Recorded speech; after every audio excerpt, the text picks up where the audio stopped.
हम देखेंगे Gibbs free energy और ई सेल। तो इसके लिए हम रिएक्शन पढ़े थे, जब किसी सिस्टम में स्वतः रिएक्शंस होती है, अपने आप रिएक्शन होता है, तो उस समय उस सिस्टम में जो किया गया कार्य होता है वो डिपेंड करता है किस पर, उस सिस्टम के द्वारा खर्च किए गए एनर्जी पर डिपेंड करता है। जब हम उस सिस्टम में कोई वर्क करते हैं तो कितनी एनर्जी खर्च हो रही है उस पर डिपेंड करते हैं। तो ये बताया, इसमें ये होता है कि जब स्वतः रिएक्शन होती है किसी सिस्टम में, तो उस कंडीशन में जो आपका गिब्स फ्री एनर्जी होती है उसका मान जो होता है वो निगेटिव आता है। मतलब ये है del G equal to negative आता है। किस कंडीशन में निगेटिव आएगा? इसका वैल्यू जो होता है वो निगेटिव आएगा। और जब इसका मान निगेटिव आता है तो उस सिस्टम में किया गया, जब हम कार्य निकालते हैं, मतलब क्या वर्क कर रहे हैं उस सिस्टम में, वो किया गया कार्य W जो होती है वो बराबर हो जाता है किसके? डेल जी के बराबर हो जाता है, मीन्स माइनस डेल जी। क्योंकि हम क्या करेंगे, ये रिएक्शन कैसे हो रही है? स्पॉन्टेनियस, इसलिए यहाँ पर गिब्स फ्री एनर्जी का मान किस में आ जाता है? ऋणात्मक में आ जाता है।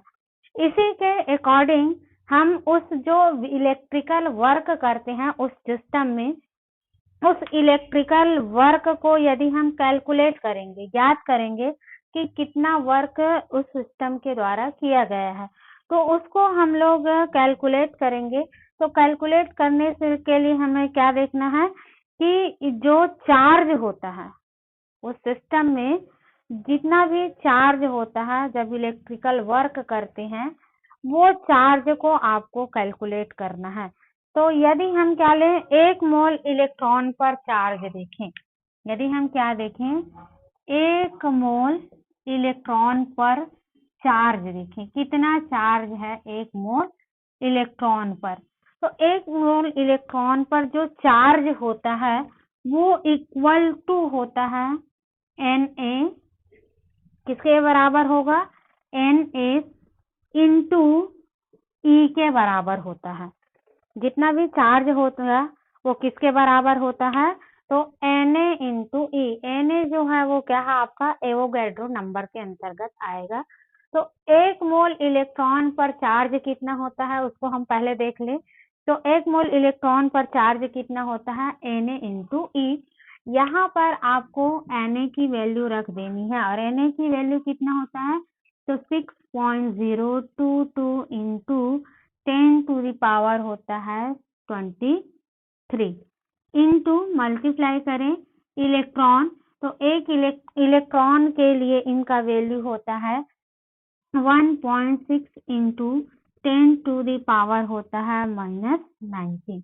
जब हम ओवरऑल ये 1 मोल इलेक्ट्रॉन पर जो चार्ज है उसको कैलकुलेट करते हैं, तो जब हम इन दोनों का कैलकुलेशन करते हैं तो वो लगभग आता है, इसमें हम लगभग कर दें ऐसा, कितना आएगा? 9600 के आसपास आता है। इतना आता है, इतने के बराबर होता है कौन? और जो 96 और 500 जो है वो इक्वल टू होता है 1 फैराडे के। इसके इक्वल टू होता है 1 फैराडे के इक्वल टू होता है। मतलब ये है कि 1 फैराडे यदि हम कैलकुलेट करें फैराडे की वैल्यू, तो 1 फैराडे इक्वल टू क्या हो जाएगा? चार्ज। क्या हो जाएगा? तो charge on 1 mole electron. 1 mole electron पर जो चार्ज होता है वो किसके बराबर होता है? 1 फैराडे के बराबर होता है। तो ये 1 faraday equal to charge on 1 mole electron, इतना आपको याद रखना है। मतलब 1 मोल जो इलेक्ट्रॉन्स होता है उसका वैल्यू है 1 फैराडे के बराबर, और 1 फैराडे का मान कितना होता है? तो ये 1 फैराडे का मान होता है 9600 और 96,000 और 500। ये 1 फैराडे का वैल्यू लगभग इतना होता है, इसकी वैल्यू, जब हम इन दोनों को ओवरऑल कैलकुलेट करते हैं। अब हम क्या देखें, इसमें हमें क्या निकालना है, मेन चीज वो है गिब्स एनर्जी। गिब्स एनर्जी का मान निकालना है। तो गिब्स एनर्जी का मान निकालने के लिए हम क्या मान ले, माना कि कोई एक इलेक्ट्रॉन्स लेते हैं और जब वो इलेक्ट्रॉन फ्लो हो रहा होता है, बाहर इलेक्ट्रॉन क्या करता है, फ्लो होते रहता है, और उसमें जब रेडॉक्स रिएक्शन होता है, इलेक्ट्रॉन फ्लो हो रहा है साथ ही साथ उसमें जब हम क्या कराते हैं, यदि उसमें रेडॉक्स रिएक्शन की कंडीशन हो तो उस कंडीशन में बताया गया है कि उस इलेक्ट्रॉन पर जो चार्ज होता है वो इक्वल टू किसके होता है, NF के बराबर होता है। किसके इक्वल टू होगा, तो वो NF के इक्वल टू होगा। जैसे मैं यहाँ पर सपोज करें एग्जांपल देखें, जैसे हम Zn है और Zn जो है वो कन्वर्ट हो रहा है किसमें, Zn2+ में। Zn जो है वो किसमें कन्वर्ट हो रहा है, Zn2+ में, और यहाँ से क्या हो रहा है, 2 इलेक्ट्रॉन रिमूव हो रहा है, यहाँ पर रिएक्शंस हो रहा है। और दूसरा कंडीशन और क्या देखिए, जो ये कॉपर 2+ है, ये जो रिमूव हो रहा है इलेक्ट्रॉन, उस इलेक्ट्रॉन को वो एक्सेप्ट करेगा और वो कन्वर्ट हो जाता है किसमें, कॉपर में। तो यहाँ पर कौन सी प्रोसेस हो रहा है, ये रेडॉक्स प्रोसेस हो रहा है। तो जब रेडॉक्स प्रोसेस होता है, रेडॉक्स रिएक्शंस यहाँ पर होती है, तो उस कंडीशन में जो Q का मान होता है, यहाँ पर मैं लिख दे रही हूँ, रेडॉक्स रिएक्शंस के अंतर्गत जो आपका Q का मान होता है, Q का मान किसके इक्वल टू होता है, F के बराबर होता है। किसके इक्वल टू हो जाएगा, F के बराबर होता है। और यहाँ पर जो इलेक्ट्रॉन्स रिमूव हुए हैं या जो इलेक्ट्रॉन जो है एक्सेप्ट किया गया है उसको हम किससे शो करते हैं, N से। तो N इक्वल टू क्या हो जाएगा, N equal to number of participate, यहाँ पर पार्टिसिपेट करें, नंबर ऑफ पार्टिसिपेट इलेक्ट्रॉन। तो कितना इलेक्ट्रॉन यहाँ पर पार्टिसिपेट कर रहा है, तो N इक्वल टू 2। तो ऐसे आपको यहाँ पर कैलकुलेट करना। तो इसके लिए क्या बताया गया है कि हम क्या देखें, इसमें जो रेडॉक्स प्रोसेस होता है उस कंडीशन में उनके द्वारा जो इलेक्ट्रॉन्स के चार्ज देखें तो चार्ज Q इक्वल टू हो जाता है आपका NF के बराबर हो जाता है। मतलब ये है, कहने का मतलब ये है कि जब हम उस सिस्टम में टोटल इलेक्ट्रिकल वर्क देखते हैं कि इसमें इलेक्ट्रिकल वर्क कितना होता है, तो इलेक्ट्रिकल वर्क डन हमें निकालना है, टोटल वर्क डन। तो टोटल वर्क डन आप कैसे निकालोगे, तो टोटल वर्क डन निकालने के लिए हमें क्या करना पड़ेगा, तो चार्ज को मल्टीप्लाई करना पड़ता है किससे, पोटेंशियल डिफरेंस से। और पोटेंशियल डिफरेंस क्या होता है, तो ई सेल इक्वल टू क्या होता है, ई कैथोड माइनस ई एनोड। इसको पढ़ चुके हैं। तो ई सेल क्या है, तो ये इन दोनों के बीच क्या है, पोटेंशियल डिफरेंट है, पोटेंशियल डिफरेंस। तो ओवरऑल हम क्या देखें यहाँ पर कि जो सिस्टम है उस सिस्टम में किया गया टोटल इलेक्ट्रिकल वर्क डन, यहाँ पर लिख दे रही हूँ, इलेक्ट्रिकल वर्क डन, यहाँ पर लिखे हम लोग इलेक्ट्रिकल वर्क डन। ये जो इलेक्ट्रिकल वर्क डन है वो इक्वल टू हो जाएगा आपका चार्ज इनटू किसके equal to, potential difference, potential difference इसके बराबर हो जाता है, पोटेंशियल डिफरेंस के बराबर। अब यहाँ पर हम क्या कर दें, इसकी वैल्यू रख दें, किसकी वैल्यू रखें, चार्ज। तो चार्ज क्या निकाले हैं हम लोग, चार्ज क्या है, तो यहाँ पर है चार्ज क्या है आपका, रेडॉक्स रिएक्शन के फलस्वरूप हमको चार्ज क्या मिला, Q का मान किसके बराबर हो रहा है, NF। तो यहाँ पर क्या रख दें, NF, ये हो गया। देन आपका पोटेंशियल डिफरेंस, तो पोटेंशियल डिफरेंस क्या है, पोटेंशियल डिफरेंस आपका क्या है, जब हम इन दोनों के बीच वैल्यू निकालते हैं तो वो पोटेंशियल डिफरेंस, मतलब ये है ई से ये इनके बीच का क्या हो जाएगा, पोटेंशियल डिफरेंस होगा। तो ओवरऑल हम इलेक्ट्रिकल वर्क डन निकाले, मीन्स आपका डेल जी का मान निकाले, तो डेल जी का मान किसके बराबर हो जा रहा है? तो del G equal to n F और क्या हो गया? ई सेल के बराबर। क्योंकि ये जो डेल जी है, डेल जी का मान कैसा होता है?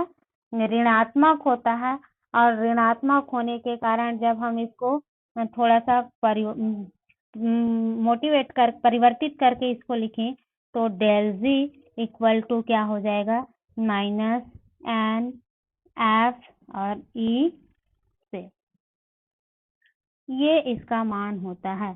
तो इन दोनों के बीच रिलेशन देखें, डेल जी और आपका EMF of cell, electromagnetic force of cell, तो ये इन दोनों के बीच रिलेशन होता है, डेल जी और एनएफ ई सेल। ये रिलेशन आपको याद रखनी है, और इस समीकरण को याद रखना है कि कैसे इसमें रिलेशन होता है डेल जी और आपका ई में संबंध। इसी में ये कंडीशन भी बताया गया है। कंडीशन क्या बताया गया है कि जो डेल जी होती है और ई सेल, ये दोनों का मान यदि हम कंडीशन को अप्लाई करें, कोई भी कंडीशन अप्लाई करें, जैसे हम condition of the process apply करें, तो 3 प्रकार का प्रोसेस होता है, एक स्पॉन्टेनियस, एक नॉन स्पॉन्टेनियस और एक होता है इक्विलिब्रियम। 3 कंडीशन होती है। इन तीनों कंडीशन में डेल जी और ई सेल का मान पर क्या प्रभाव पड़ेगा, मीन्स डेल जी और ई सेल का मान क्या होगा, इसको हमें देखना है इस इक्वेशन के अकॉर्डिंग।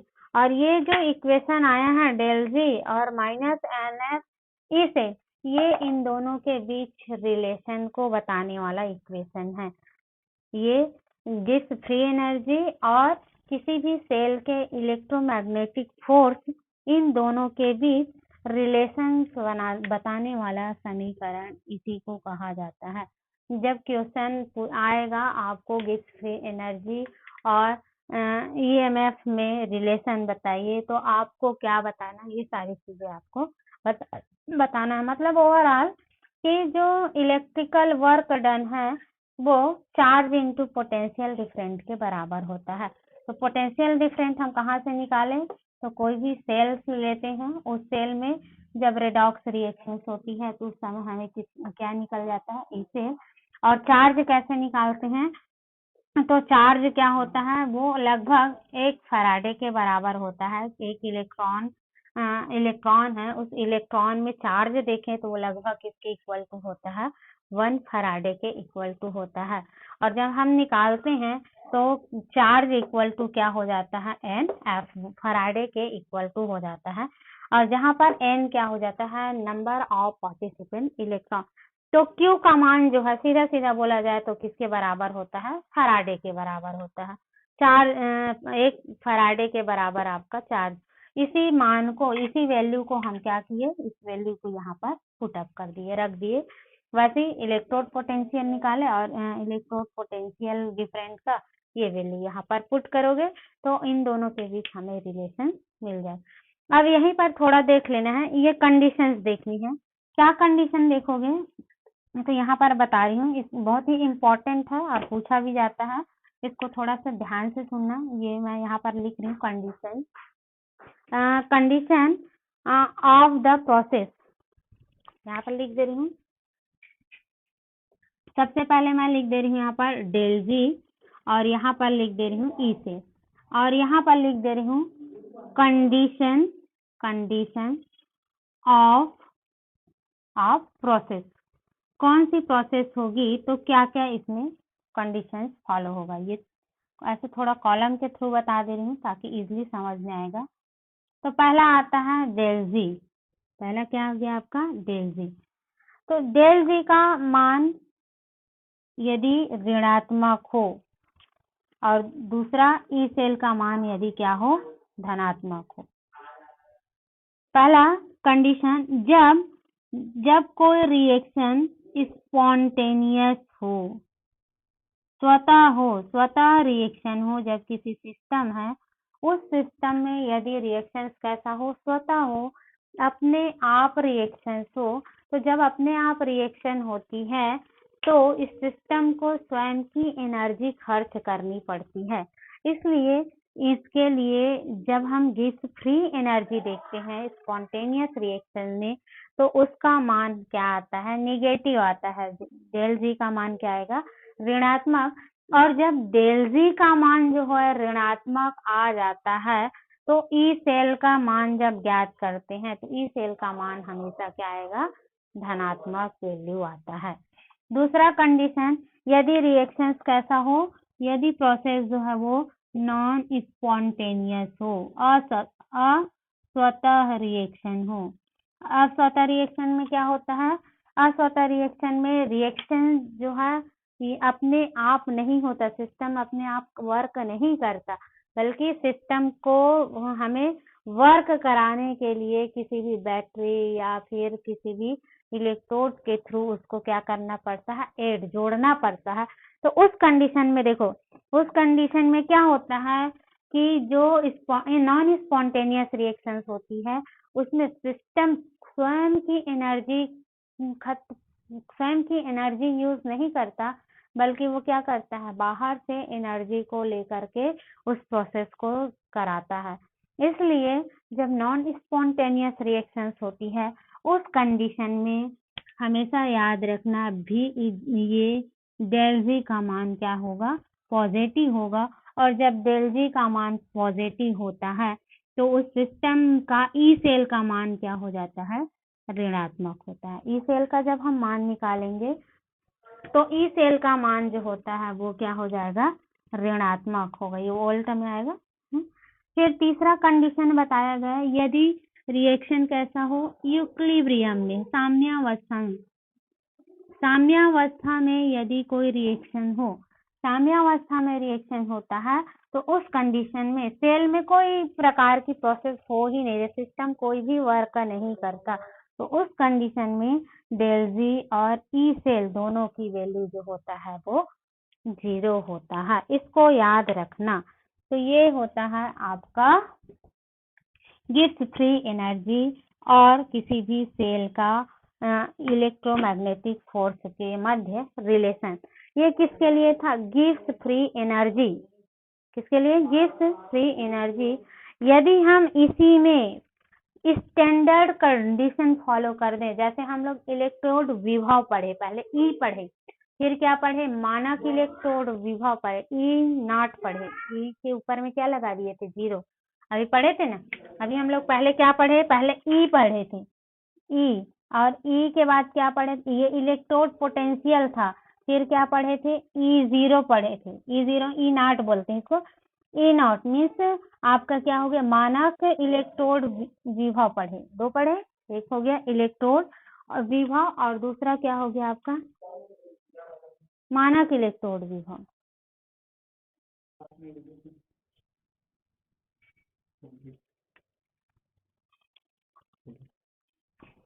वैसे हाँ, ये क्या है आपका? डेल जी क्या है?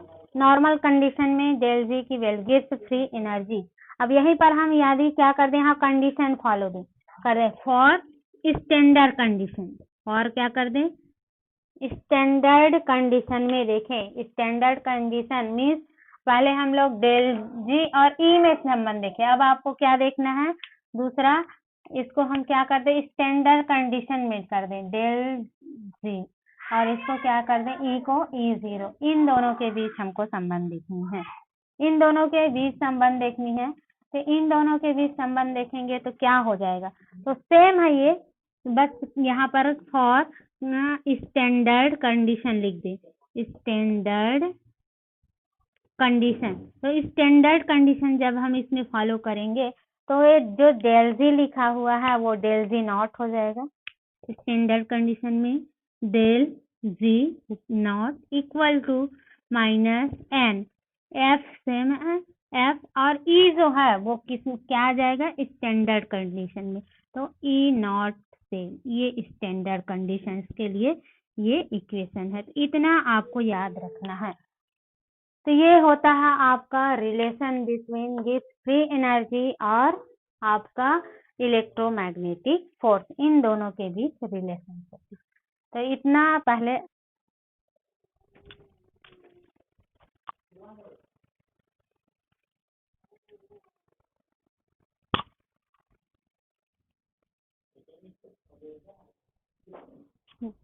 तो हाँ, तो इसको स्क्रीनशॉट लेना होगा तो ले लो, उसके बाद फिर हम लोग दूसरा देखेंगे इसी से रिलेटेड। अब हमें क्या करना है, देखो कोई भी सेल दिया रहेगा, उस सेल के लिए हमें क्या ज्ञात करना रहेगा, गिब्स फ्री एनर्जी, डेल जी का मान ज्ञात करना है। तो डेल जी का मान कैसे ज्ञात करेंगे, जब हमें ई सेल का मान ज्ञात हो और एफ फैराडे का और एन का मान ज्ञात हो, इन सभी का मान ज्ञात रहे तभी हम क्या ज्ञात कर सकते हैं, डेल जी का मान ज्ञात कर सकते हैं। अब ये बताया गया है, अब इसमें हम लोग और आगे क्या देखेंगे, Nernst equation, Nernst equation for electrical potential के लिए देखेंगे। जो आपका इलेक्ट्रोड होता है, उस इलेक्ट्रोड पोटेंशियल है, उसके लिए ननस्ट इक्वेशन देखेंगे। और इसी इक्वेशन से हम कोई भी सेल दिया रहेगा, उस सेल के लिए ई का मान ज्ञात करेंगे, ई का मान, E0 का मान, ये सारी चीजें हम लोग किससे ज्ञात करेंगे, ननस्ट इक्वेशन से। तो ननस्ट इक्वेशन को एक्सप्लेन करने के लिए हमें किसकी जरूरत पड़ेगी, गिब्स फ्री एनर्जी और EMF।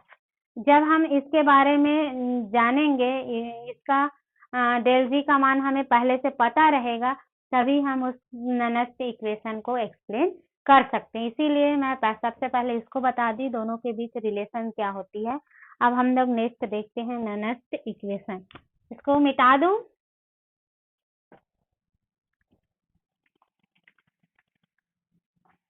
इस पॉइंट को सबको याद रखना आप लोग। ये वाला जो समीकरण हमको मिला है अभी, इस समीकरण को याद रखना, क्योंकि आगे अभी इसका यूजेस है और इसी से हमें न्यूमेरिकल क्वेश्चंस भी सॉल्व करना है। चलो मैं इसको बाद में मिटाती हूँ, इतना भी रहने देते हैं। तो ननस्ट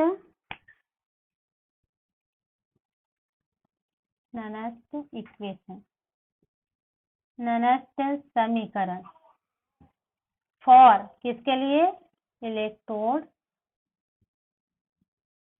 पोटेंशियल। ये बहुत ही इम्पोर्टेंट है, ये ननस्ट इक्वेशन को एक्सप्लेन करिए करके क्वेश्चन आता है।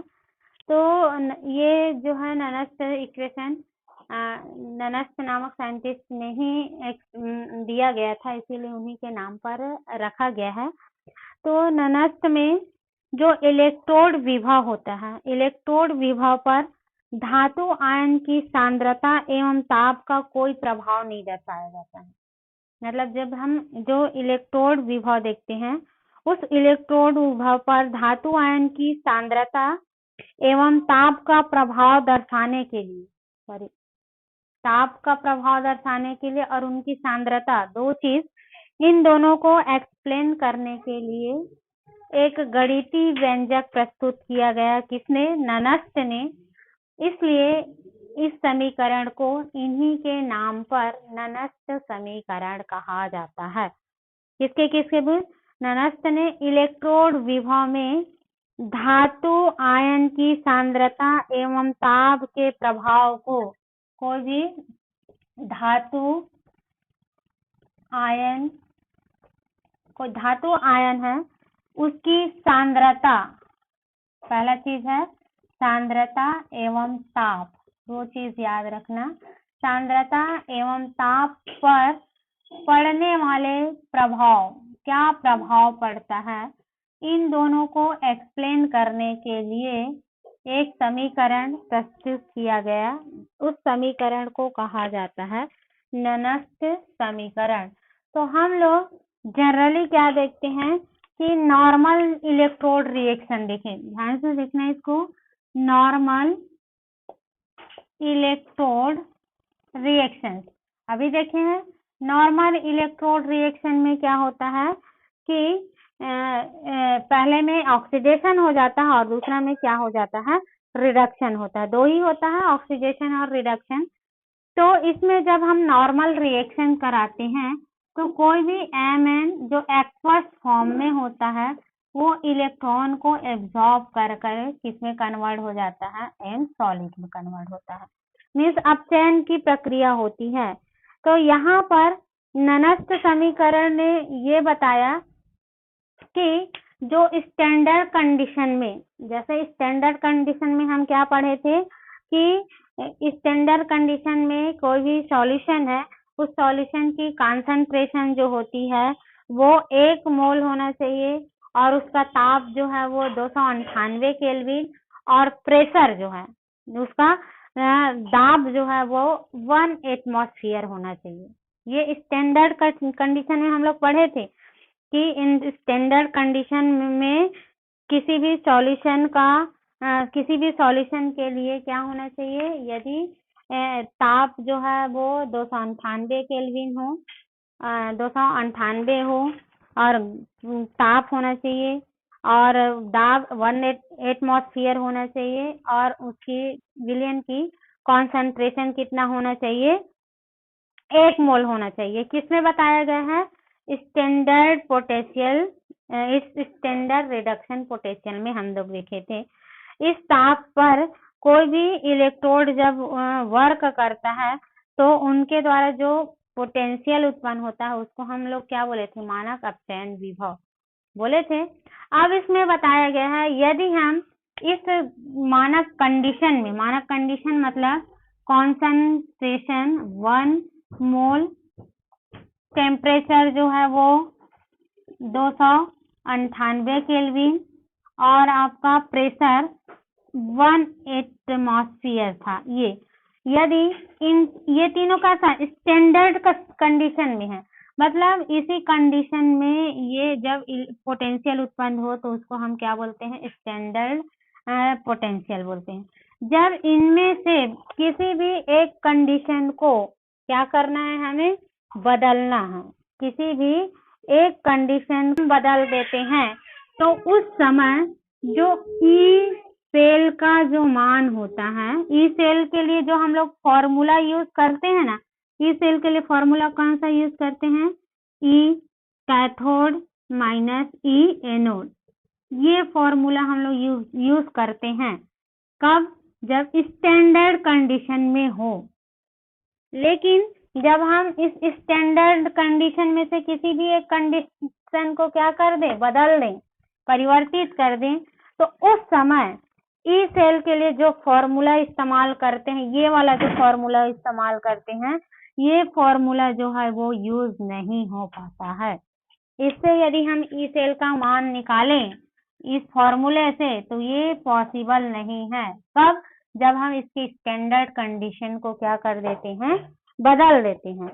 जब इसकी स्टैंडर्ड कंडीशन को बदल देते हैं तो जब हम इस फॉर्मूले के थ्रू ई सेल का मान ज्ञात नहीं कर पाते हैं तो हमें एक नए फॉर्मूले की आवश्यकता होती है, एक न्यू फॉर्मूला की आवश्यकता होती है। और ये जो न्यू फॉर्मूला होती है वो हमें कहाँ से मिलता है, तो वो ननस्त इक्वेशन से मिलता है। तो सीधा सीधा बोला जाए तो ननस्त इक्वेशन से हमें क्या मिलेगा, एक नया इक्वेशन मिलेगा। और इस ननस्त इक्वेशन से हम क्या ज्ञात करेंगे, ई सेल ज्ञात करेंगे। देखो दोनों सेम है, ई सेल हम लोग स्टैंडर्ड इलेक्ट्रोड पोटेंशियल से भी ज्ञात करते हैं, लेकिन यहाँ पर क्या है, कंडीशन रहता है, कॉन्सेंट्रेशन, किसी भी विलेन की concentration 1 molecule, temperature 298 kelvin, pressure 1 atmosphere. यदि इस कंडीशन को बदल दें, इस स्टैंडर्ड कंडीशन को बदल दें तो ई सेल का मान हम सीधे इस फॉर्मूला से नहीं ज्ञात कर सकते। तो जब इस फॉर्मूले से हम ज्ञात नहीं कर सकते तो हमें क्या करना है, ई सेल का मान ज्ञात करने के लिए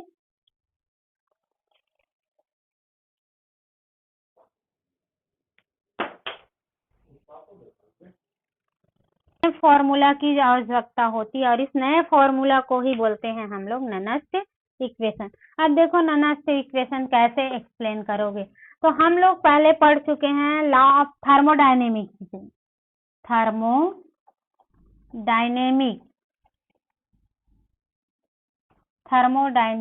से।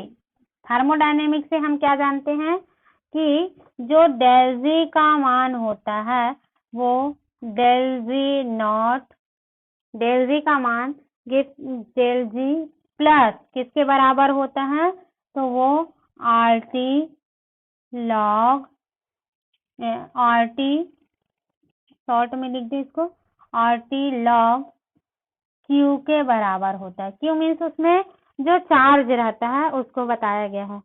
तो जो गिब्स फ्री एनर्जी है उसका मान किसके बराबर हो जाता है, स्टैंडर्ड कंडीशन में गिब्स फ्री एनर्जी और आर टी लॉग क्यू के बराबर होता है।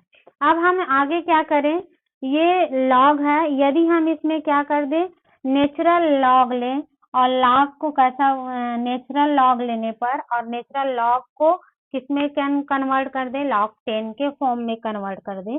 तो जब इसको हम log 10 के फॉर्म में कन्वर्ट करते हैं तो ये मल्टीप्लाई हो जाता है 2.303 से। यहाँ पर लिख दें, क्या लिखते हैं, नेचुरल log 10 में बदलने पर, इसको बदल दें, कन्वर्ट बदलने पर इसको बदलते हैं तो ये क्या हो जाएगा, इसका मान del G not plus R T जो है, आर टी वो कन्वर्ट हो जाता है किसमें 2.303 आर टी लॉग 10 क्यू में कन्वर्ट हो। ये नेचुरल लॉग में जब इसको हम कन्वर्ट किए तो कितने से मल्टीप्लाई हो जाता है 2.303 से, ये क्या हो जाएगा मल्टीप्लाई हो जाता है। अब क्या करें, वो दोनों साइड इस इक्वेशन में हमें डेल जी का मान पता है, देखो अभी निकाले तो यहाँ पर क्या लिखना है हमको, वी नो हम जानते हैं, क्या जानते हैं, according to relation of del G and E, del G and E, इसके रिलेशन से हम क्या जानते हैं, देखो यहाँ निकाले हैं ना, देखो डेल जी और इनके रिलेशन से हमें क्या पता है कि जो डेल जी का मान होता है वो इक्वल टू कितना हो जाता है, माइनस एन एफ ई के बराबर होता है। किसके बराबर होता है, माइनस एन एफ के बराबर होता है। ये अभी हम लोग देखे हैं, किसमें देखे, relation between del G and E के मध्य जब रिलेशन निकाले तो हमें ये मिला था, ये नॉर्मल कंडीशन था। और स्टैंडर्ड कंडीशन में क्या मिला था हमको, तो del G upon minus N F E 0, ये स्टैंडर्ड कंडीशन। अब क्या करें, ये जो दिख रहा है ये समीकरण, इसको मैं मान लेती हूँ, ये समीकरण इक्वेशन फर्स्ट में वैल्यू पुटअप करने पर, वैल्यू को पुट कर दें, डेल जी का मान राइट साइड में, लेफ्ट का लेफ्ट साइड, राइट का राइट साइड, डेल जी की जगह में क्या लिख दे, देखते जाओ यहाँ पर, देखो डेल जी की जगह में क्या लिख दे, इस समीकरण को मैं यहाँ एक बार और लिख दे रही हूँ ताकि इजिली आपको समझ में आए, 2.303 आर टी लॉग 10 क्यू। अब यहाँ पर वैल्यू को रखें तो डेल जी की जगह में क्या आ जाएगा, माइनस एन एफ ई, ये आ गया। फिर डेल जीरो की जगह में क्या आ जाएगा, minus N F E not, रख दिए वैल्यू। बाकी क्या हो गया आपका सेम, तो ये हो गया आपका same 2.303 R T log Q. ये आगे इसको सॉल्व करें, ये क्यू का मतलब समझ रहे हैं, मतलब उसमें